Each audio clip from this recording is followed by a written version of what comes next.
Hello everyone, again welcome. So today we're going to talk about white coat hypertension. Let's check our menu first. Yep, white coat hypertension. So the menu. So go and check out this channel. Alright, so we have Mr. Siva here today. We're going to talk about white coat hypertension. Why white coat hypertension? Because he has personally gone through it. And I find this a very important topic simply because it's common, yet it's not being talked in a proper way. So to start, what is white coat hypertension? White coat hypertension is defined as a person having high blood pressure, depending on the age, and only occurs in medical setup. Hence, white coat, doctors, white coat. But in medical profession, we call this diagnosis of exclusion. Simply means that a person needs to be ruled out of other causes of hypertension first. And if all causes have been ruled out and there's no real cause of that high blood pressure, then we can attribute it to white coat hypertension if it fits the parameter of blood pressure going up, heart rate going up, and you see a doctor or medical facility. So on the statistics, there's a journal published in Journal of American Medical Association 1996. So they show that 15 to 30% of population has white coat hypertension problem. So it's quite prevalent, it's quite big. And they have risk factors associated with that. So risk factors, what I found out is anxiety, stress. If a person has underlying anxiety, underlying stress problem, or previous negative medical experiences, or even family history of hypertension. So this can put them at risk of being white coat hypertension. So, wait, Mr. Siva, so I'm going to ask you some questions about your experience of white coat hypertension. Can you describe your experience, how it affected you during medical appointment, the whole thing, medical checkup? Thanks, Doctor. I'm really grateful to have this conversation with the doctor. Actually, law of attraction works. I've been, searching for someone to have conversation, and things happen as it's supposed to happen. And now we're having a conversation. Perhaps someone will know about this more. I think it's very underrated. Many people don't know. How I know is I didn't know actually. The only thing I know is that my pressure was high. That's it. And that unknowing uncertainty itself is a big problem because you don't know, and you think you are having massive hypertension only, so you get the medications to take. And when you take the medication, I take BP medication for some time, and I feel very weak. In the sense, you're not feeling energetic. When you got to know the problem? Need a medication? Many years ago, but I didn't continue long because I realized that it was not helping. But again, I didn't know until a few years ago. That's when I actually stumbled upon, because it was really coming to me, the uncertainty. Because when I don't see doctor, it just skyrockets to around 200 plus, which actually made a video, about hypertension, white coat hypertension, and I didn't know, but so it does affect the psyche. So much so, my family doctor says I hold a gold medal for pressure that high, because nobody walks in like that, and we have a good laugh, because I know when I walk away I feel good. So when you have that high blood pressure, do you have a headache, any symptoms? Nothing. At that time, no, I just have this. When if you're scared of snake, when you see snake, how do you feel? Similarly, that's what I feel. And then when I walk away, it's okay. Similarly, if you walk away from the snake, you're back to normal. I feel normal. I exercise, I run, I love running. That has kept me going. Because as you know, I have a history. When I was 26, I had a myocardial infarction. So a lot of things are interrelated. I don't know. That's why we're having this conversation. I know you, the work that you do on chemotherapy is a wonderful work. So it's good we're having this conversation. So that's how it is. And during that time, it is very debilitating, because you're not yourself actually. In my personal case, I feel like I'm in a fight or flight situation. So more than the fight, I want to fly. I just want to leave the place during that time. And it just happens so fast that you don't know, you're not inviting it. You're in the safest environment with the safest people.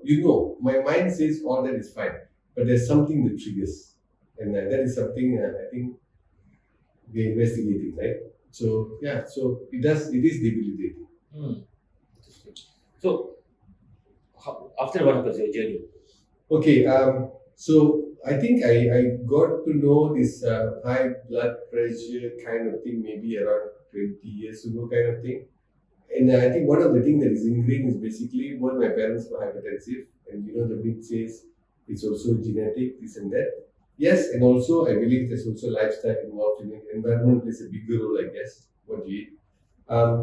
So uncertainty again all the time. I don't go and visit doctors often. I don't want to because I don't know. There's a stigma on how it's being operated, the stories that we hear and all that.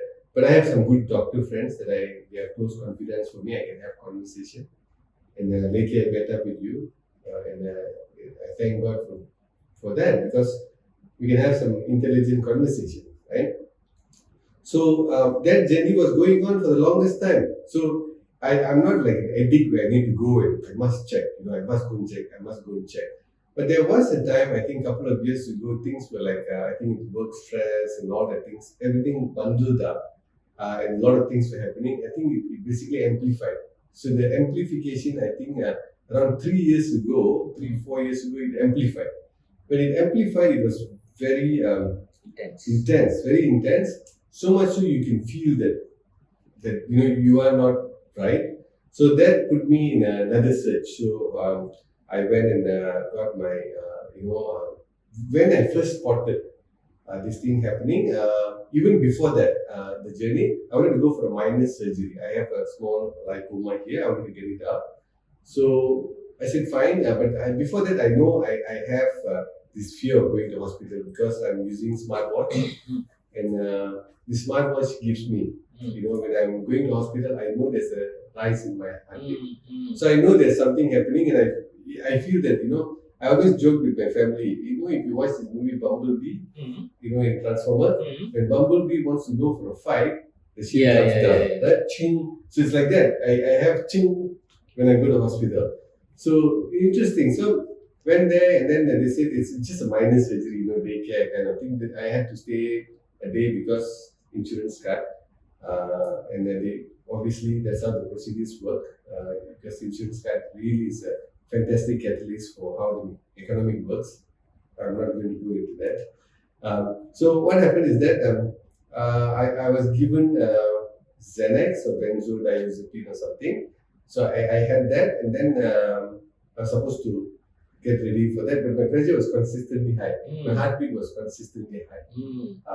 From around, I normally operate around 70, 80 like that, the normal pace. It was like revving at around 120, 130. It was revving there, which is not good. So you were aware of that? Yeah, it was. I felt all that. And then the benzodiazepine, I guess I'm saying it that I'm not too sure. So should sort out everything. But the thing is that when I was waking up, I was feeling my saliva was coming out. So waking up, you went for the procedure? Not yet. Okay. I just, and then the nurse came, was getting ready to go. And then when I spoke, my linguistic was not as it's supposed to be. Okay. I was slurring. Oh. So this is something funny because I know I'm trying to say something, but it's not coming out. So the nurses looked at me like, "Oh, what's happening?" Okay, I said, "Oh, there's something wrong." But I can think rationally. And then boom, and then the doctors came. So I was slurring and I couldn't control my language. So they thought I'm having a stroke. So it was this one. I said, I just want to go back home. I said, I'm not going to do the surgery. I just want to go back home. And then what happened was at that time, then another senior doctor came. He wanted to assess me. They do that stand, walk, and all that stuff. I did everything with flying colors. So they were confused. I said, I just want to go back home.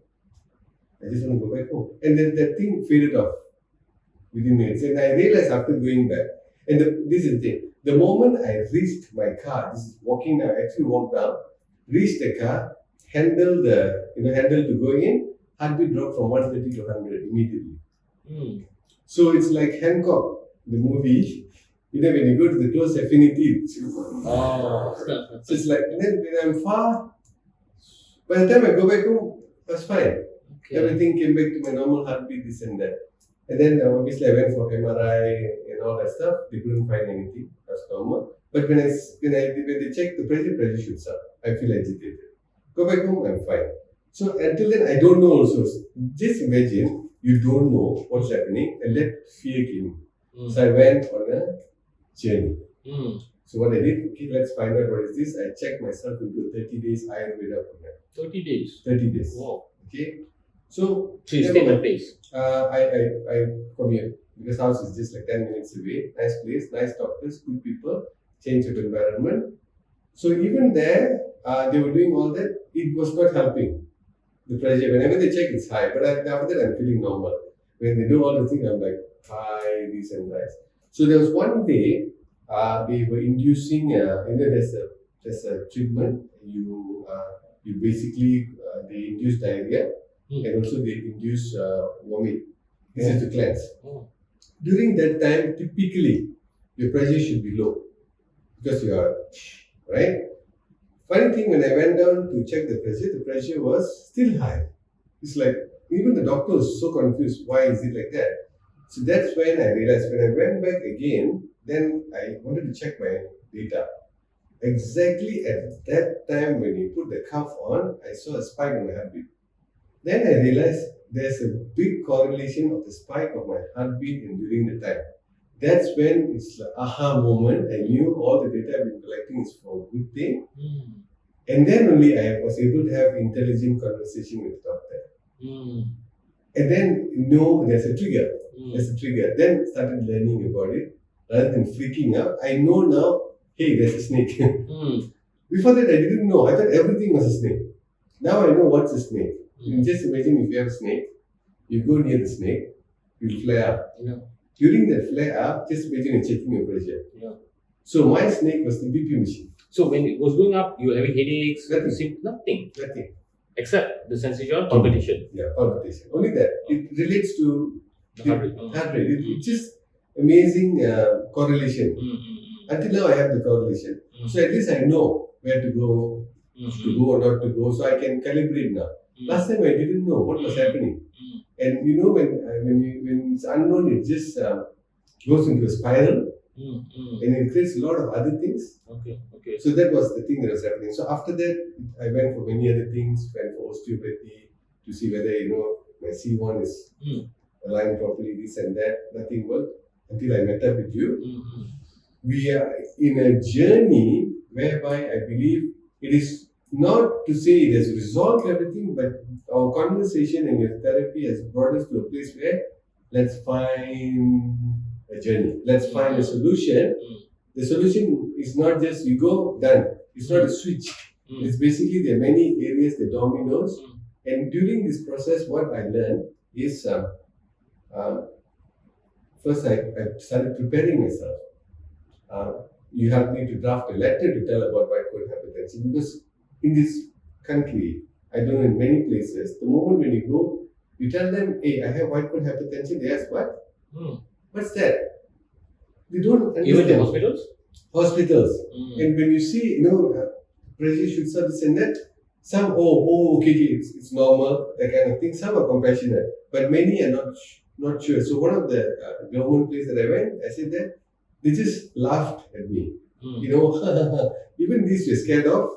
For them, they can brush it aside. But I think people are hearing, if they are in a situation like that where this thing shoots up, I think the medical practitioner need to be well informed. There will be cases like this. There's two prongs to it, doctor, what I realized. One is they are working very hard, medical fraternity. They're working very hard. And majority of the people who are actually doing it, they don't even are well informed about themselves to tell, hey, I have this. So how can the person reciprocate back by telling, I think you have white coat hypertension. Maybe you have hypertension. So if you don't have proper data, you can't even go. So it's basically two-pronged. Right? So I think we, as someone who's going through this, we have to prepare ourselves with all the data, go and tell them, educate them. And I think the whole policy need to be like, there is a situation like that. Because if you're wrongly diagnosed, you see which path you're actually going. As a doctor, you will know. You'll be given the medication that you're not supposed to take, but you're taking. It also gives you mental health issues. So many other things. I think many people are there. So today you went in follow-up. You had some follow-up. So Yes. Can you share your experience today? Today when I went, obviously this time I was feeling much better. In the beginning itself, I told, I had white coat hypertension. Your letter really hard. I said, this is a letter. They scan through, don't know whether they read or not. Okay, they sit. Okay, Bzzz, it showed whatever reading is supposed to show. And she was okay because I already said it will be very high. And she looked at it, oh, yeah, it's very high. I made a mark. Good. And another thing I realized in many places that they go, there is standard way how you're supposed to check your blood pressure, right? It should be at the mid sternum, right? Your hand should be this high. This is how I think the medical journal in the road, it's written there. But many don't do that. When you go there, you won't see hospital, some the hand will be hanging down there.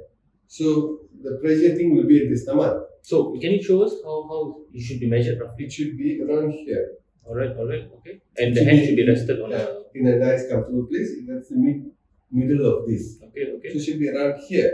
But where you go in hospitals, they do that. Yeah. Many places they just hand hangs, or the table will be so short. Just imagine I'm 5'11", sitting there. The table is short. The moment you put there, it's somewhere near my diaphragm.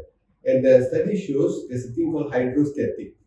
When you put your hand down, the pressure will be high. When you put your hand higher, the pressure will be low. Correct. So that itself is a big indicator for health practitioners to prescribe certain things. And the worst part, if they don't know, they're not sensitive about this, and the person who's taking it also don't know, and the person who's giving the arm also don't know, everything goes wrong because it starts from there. You are taking something that you're not supposed to take. I think people need to get themselves educated. And it's difficult to tell the hospitals, hey, your table height is not right. Okay. Because number one, they also don't know. Number two, nobody knows. Yeah. So a minority goes and says like that, you think what we're talking big? Yeah. I know what I'm doing. For someone who's already compulsively handling many cases. So I think this is something people need to be conscious about. I think both parties. So how are you today's follow-up versus 6 months ago's follow-up? If you compare yourself emotionally, mentally, what's the difference you notice? Much better, in control. I was able to communicate. I asked him to take another reading. The reading didn't change. Another reading, I had that confidence to say, meaning I was more conscious than before. This one you mentioned, I can communicate. So previously? The shield comes down and I'm like, so you can't communicate? It's difficult because the word that comes up is not. So you feel paralyzed? Yeah, you fight or flight. So you're not yourself when you're talking. And so today was calm. I was able to have the conversation. And I met with the doctor. The doctor was so delighted to see me. I made his day. We had a good conversation, able to share the data. And he was surprised the amount of data that I have. And he also said people should have data, because then only we know what to do. So you see, I think that's the message here.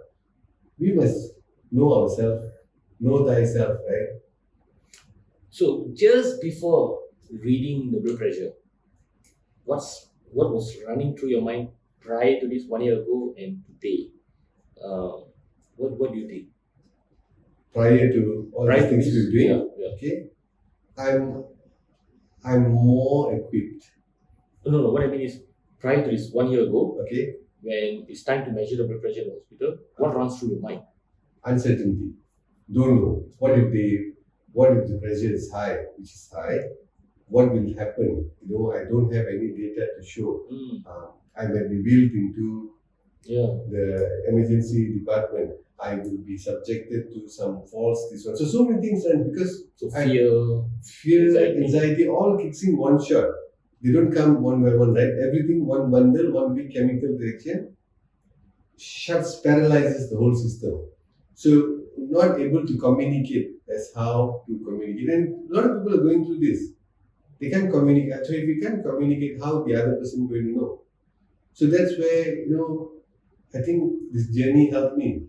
So today, how was it when you measured? Emotionally feel more calm, more composed? More composed because I had backups.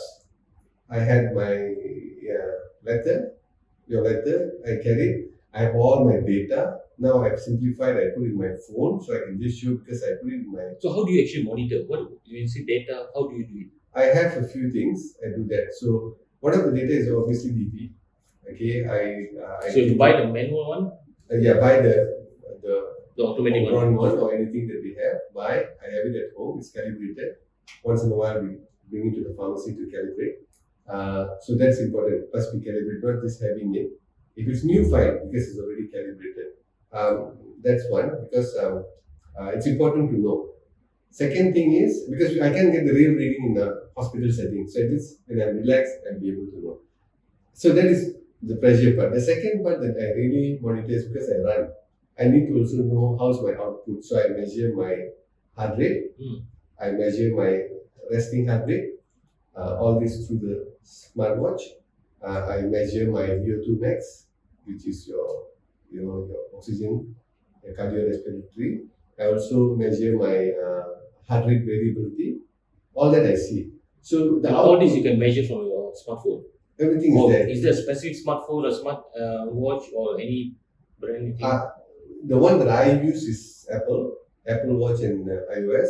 So it gives the data that I want. So it gives me all that. And these are all data where it has been, they've done a lot of studies, how it works. So you at least can be confident about the data it's giving. So all this data is the one that set me in another path to challenge doctors to ask questions.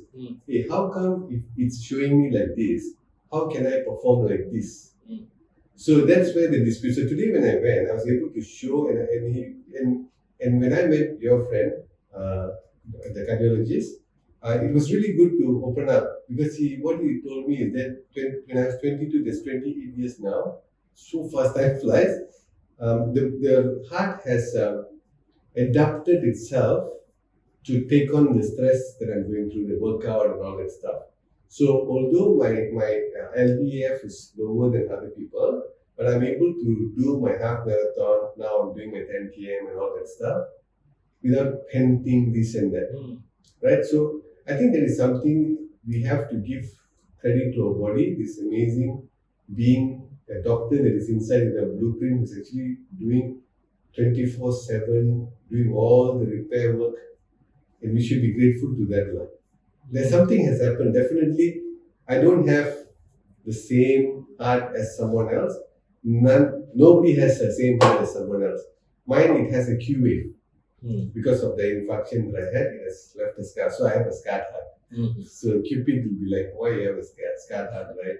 So it's okay, but that has transformed me. I'm grateful for that journey. So that is something I keep data, because for me, being in a dark place, not knowing anything is a big problem. When you shine some light, at least you're confident. Having data, meeting up with you, getting to know good people, it has opened up a lot of lights. So the fear is going. So how often you monitor? Daily basis, every time? I used to daily, morning and evening.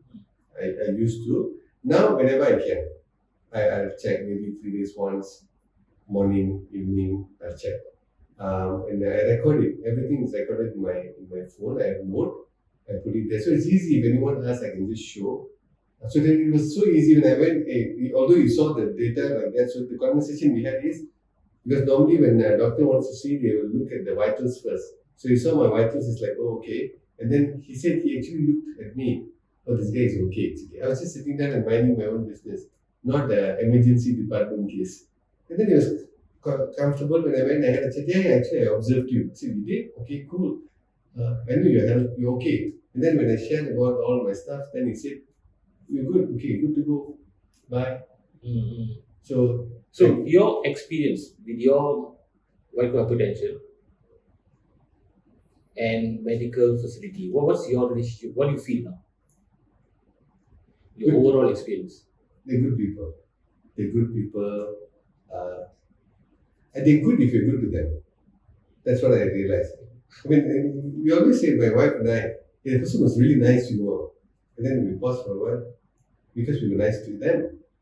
So that's what I realized. Because when it's compulsive, you're not yourself, and how can you be nice? And you throw back the same thing that you threw at them. So now, to be more conscious, we had a good conversation, we laughed, and they shared. During that time when the elderly lady came, she gave a shelling to the counter staff. Really, I was like, okay, we said. So what do I want? Have a good, pleasant experience with the cardiologist. How do you think we can manage this situation better? Let's say we have a person who has similar problem. What's your advice to them to manage this problem better? The most important thing is to be aware of it first. I am having this. Rather than straight jumping into I am hypertensive, have a conversation with the doctor. I'm going through this. Only when I see you, I have this. Now, invest in a machine. If you have any kind of ambiguity, buy a pressure machine. I think it's like 200-300 ringgit. If you can't afford, if you're elderly, I'm sure you have children who are working, get their help, or go to the nearest pharmacy, tell them, I'm experiencing this, can you check my pressure? It's free. Get some indication telling that, okay, whenever I'm in that situation, only I have this. Okay, then, otherwise I'm feeling no. Like in my case, when they see my pressure the day that I didn't know, they ask this question, are you feeling giddy? I'm like, no. Are you having headache? Remember you asked? I said, no, I feel normal. And they look at me like they're going to faint. Oh my God, this guy is still walking. And then use these words of ticking time bomb. So it's like, whoa, it's a silent killer. Then I used to ask myself, what is a silent killer? No disease comes to you beating a drum. Hello, I'm going to come and kill you today. Everything comes silently and finishes you and goes. That is if the doctors allow you to be finished. If they want to put you in a life support and prolong your life, it's a different thing. It's a different way of looking at it, right? So yeah, I think number one, be aware that you have this. But if you're having consistently pain, neck, headache, this, that, giddy, go and get to see your doctor and tell I'm having this, let them assess. And then if you're not happy or what, have a conversation. That's what I had some good family doctor friends. We had a conversation and then I started my experiment. I went and bought my machine and then started monitoring. And then we realized, hey, it's okay here. Why is it there? So what I did, I took my machine, went to the doctor, we do it together. Consistently, both also showed high. Okay, machine is fine. The situation is the problem. So if we can go there, then we know, okay, then start collecting data. Now you know, seeing snake, your snake is your pressure machine. So you know that snake is only appearing in hospital environment, not at home. Brilliant. Keep that data. And when you go there, obviously it's going to shoot up. But show your data. Hey, this is how my data. Actually, in hospital, they say, do you have a machine at home? They actually ask. If you say yes, they say, please record. Bring your record. Which is good, but how many people are actually doing? Everything is like, hey, never mind. And when things push comes to a shove, we're in trouble. We don't have proper data to show. We can go and blabber, but when you're compulsive, what to tell, nothing comes up. So be aware and collect data. What about some people say, okay, my blood pressure is high, so what? I just take medicine. So what do you think about just taking medicine? Some people have this attitude. It's just one tablet. If it's really high, if it's helping you, take. Because it's your body, you need to know. But if you're taking and you feel like, I used to call sayur basa or soto, you can't do much, then go and see the doctor and say this medicine is not making me, suddenly see your pressure is very low. You don't even have a machine to check. And how are you going to live your life? Maybe a doctor will say, I think it's very low. And doctors actually adjust the medicine. So they'll adjust the medicine to see where you hit the sweet spot and then you carry on. Okay? So I take medication because of my previous one, because now it's in a lesser dose. So why? Because it helps. If it helps, why not? So don't say, I don't want. Some people say, I'm not going to take medication. I was in a situation like that. But I was in a situation, I don't want to take medicine. I'm going to be like this only. But the thing is that if you're doing it knowingly, it's okay. If you're flying blind, it's a big problem. What data is supporting you? Telling that, hey, if I take this, it drops this much. So I managed to taper it down because I had the data and had the conversation. Today I had the conversation, taper it down. So from a psychological point of view, now, your white coat hypertension has a trigger coming from the mind. Yeah. And then it sends a signal to the body, and the body will respond. The neuroendocrine system will kick in and says, the boss has given me green light, switch is on, let's push all these chemicals down. So push chemicals down, blood pressure shoots up, heart rate shoots up, and the rewiring and firing has been happening, firing. So the body is hardwired to that response. So there is the cause, and the cause is coming from the mind thought process. As you mentioned, you had some amount of stress, anxiety about work, and that perhaps could have translated to the bodily function, bodily response.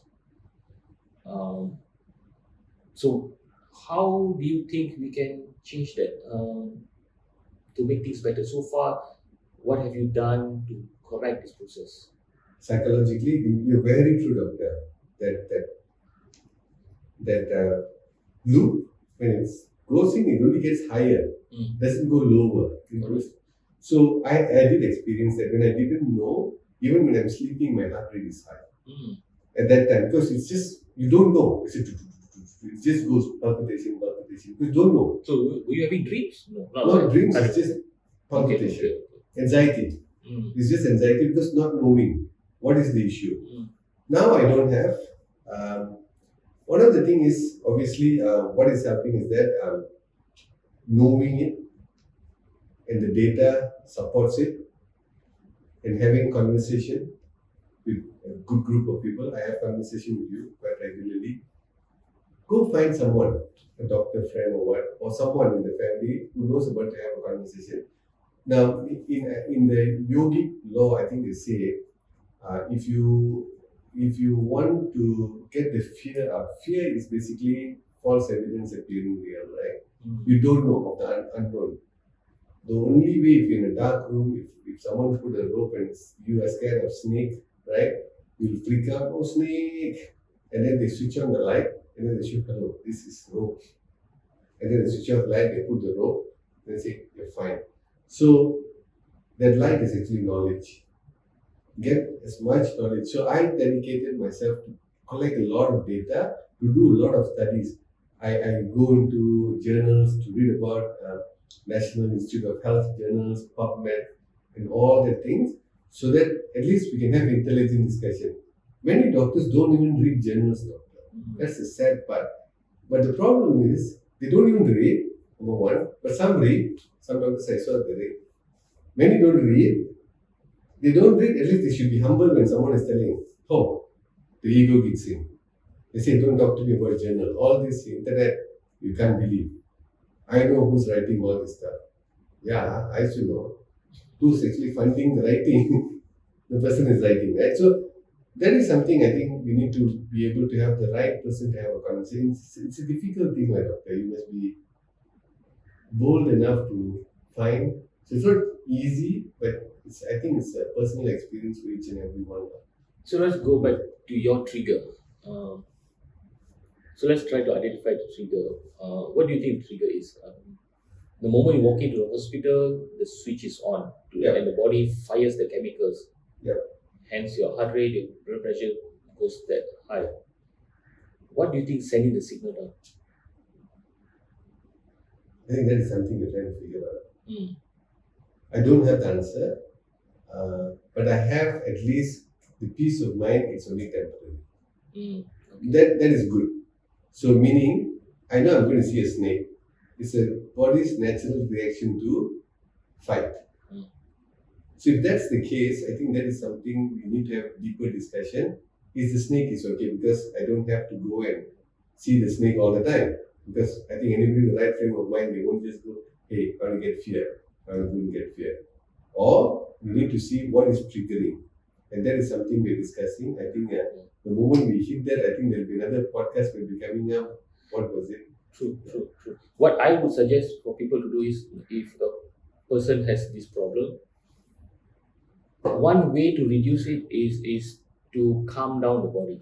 So how do you calm down the body? Just sit quietly, bring your awareness to yourself. So that slows things down. So when you sit down and bring awareness to yourself, it gives a shock to the body. The body is not familiar to sitting down quietly. The body is confused. What are you trying to do? We are so used to doing stuff. So suddenly there is a different signal. So in that disruption of different signal, the chemicals stop for a while being secreted. And that happened. What will happen then after that is the blood pressure and heart rate will come down. You feel better, more relaxed. When things get better and more relaxed, try to talk to your mind, try to be more aware of yourself, what's happening, what's going on, and try to get more help, better knowledge, and practice more steps grounding yourself. So either mindfulness, meditation. So all this process helps to ground the person. How important do you think is to manage anxiety, to manage stress in overcoming this problem? These are the questions. How do you think? Oh, I mean, How I thought I was supposed to meditate and ask this question. How important do you think managing stress and anxiety? Because stress and anxiety is something difficult to run away from. We have to face it daily. How important it is for someone like yourself to manage that in order to get the white coat hypertension under control? For me, I use the app. We have this app called the Reset app. So whenever I have the time, I'm going to put what I want. Like today, when I'm sitting down, on one side was what is going to happen, uncertain. The other side is I asked Reset. So what do I want? I would have a pleasant experience with the doctor and have a good conversation, which I did, and that kept going me. And then I saw what are the good things here. So one of the things I realized in hospital, there was a TV there. They were showing how an angiogram is being done. I know it's bombarding me. So what I did, I opened my phone. I put there silent drone shot of aerial view. So Okay. it's it just shows mountains and trees and rivers. I was just watching that. Oh, okay. So because there's no sound, nothing, I don't have to engage. So I was just, it will just move. It's very calming. So I was just watching that. And that thing came to me because I was in a place where I was conscious enough. So what do I want? I'm not going to watch this. What I want is a peaceful thing to watch. So I was just How do watching it. you bring that state, that being conscious and aware? I asked myself, first I need to know I don't like this first. I don't like this. Then I asked Reset, so what do I want? I want this. Then I do what I want. So when I was watching that, I was zoned. The time also flew. My name was called. Rather than looking at that repeated thing and the whole thing, and it's actually going in. It's going in. So I think there is something that I mean, this is what I do, and breathe. So I was doing heart rhythm breathing today. What breathing? Heart rhythm breathing. What is that? Breathing through, I mean, we breathe through our lungs, but there's a method, it's a 3-step method called heart rhythm breathing. You close your eyes, count until 4, the breath slows down, in out 4 times, count up 4 in, 4 out, and then you put your hand on your heart, and then you breathe through your heart, you imagine you're actually breathing through your heart, same count 4 times in, 4 times out, and then the third step is you actually infuse in that heart gratitude, love, all the things that you've done, all the goodness that you have to infuse into your heart, and you breathe. What do you mean by infuse? How do you do that? Think of something really nice. Think of something. Because every thinking, when you connect, has emotion.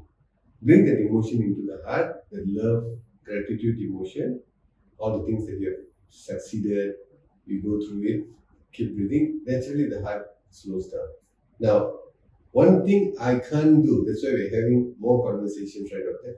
During that time, I can do this. Yeah. During the measuring time, I can do this. Otherwise, I can do anytime. I do my sessions with my clients, I can do that. So that shows I'm also human. You can't get everything. This thing is for me for a greater cause. Without this, I wouldn't have met you, which is an amazing occurrence how we met. So, this suffering is essential one to bring people together, I guess. So I'm glad I met up with you. Well, what do you mean by suffering is essential? If I didn't go into this path of knowing that I have anxiety or white coat hypertension, I wouldn't have taken this path which you have led to meeting people like you. And we are attracting some good people into our life. And suffering is essential, I guess. You cannot run away when you're living in this world. You need to be resilient. So, in your opinion, how does what I hear is subconscious has a role in white coat hypertension. How can you put that in simple words for people to understand?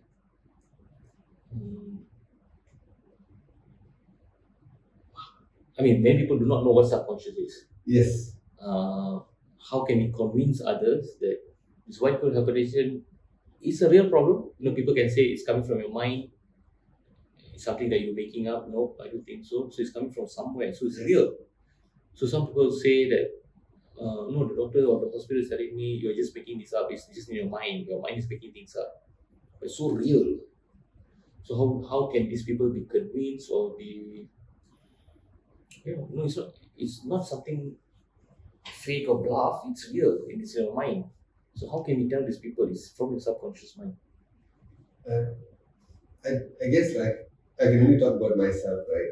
In the beginning I was clueless, right? I don't even know where it's coming from. Just that it flashed up. After going through whatever the journey I've taken, you being part of the journey, I'm grateful. Number one is to know it is, hey, there's a flare that's taking place.